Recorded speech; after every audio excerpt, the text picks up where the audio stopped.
La presse n'est pas un quatrième pouvoir. En revanche, la presse doit porter tout un ensemble de contre-pouvoirs.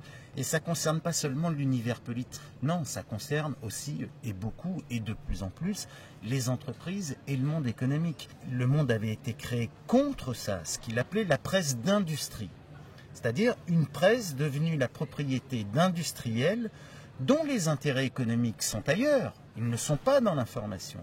C'est par exemple Serge Dassault qui vend ses avions, qui vide la commande publique, mais qui possède un journal comme Le Figaro. C'est Bernard Arnault qui a le premier groupe mondial de luxe, LVMH, qui possède l'unique quotidien, enfin le principal quotidien économique en France.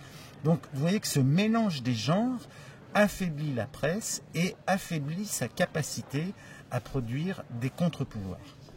Quand vous voyez aujourd'hui qu'une banque comme le Crédit Mutuel possède à peu près un quart de la presse régionale, tout l'Est de la France, mais pourquoi donc une banque possède-t-elle toute une gamme de quotidiens régionaux? C'est évidemment anormal.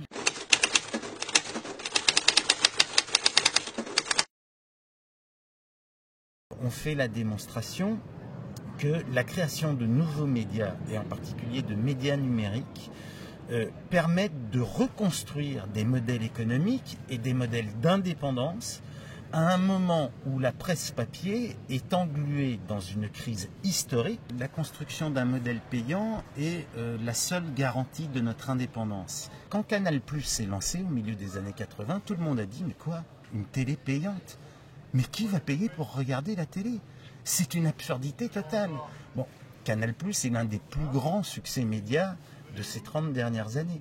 Mediapart est contrôlé par ses journalistes, ce qui n'est tout de même pas une mince affaire dans le paysage actuel de l'information.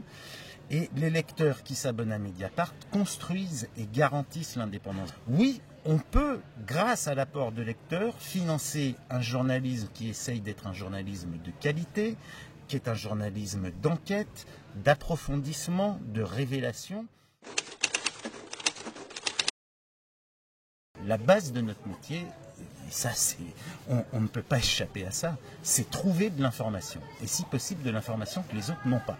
Moi, ce que j'ai envie de dire à des jeunes journalistes, et j'en rencontre quand même pas mal, c'est sortez du conformisme ambiant. On la voit, la relève. Elle est là, elle est beaucoup plus imaginative. Pourquoi? Parce que comme elle arrive dans un paysage dévasté, elle est obligée d'inventer ses propres modèles économiques, ses propres traitements, etc. Je pense que c'est très difficile aujourd'hui d'être jeune journaliste, mais il y a un potentiel en même temps aujourd'hui qui n'existait certainement pas il y a 25 ans.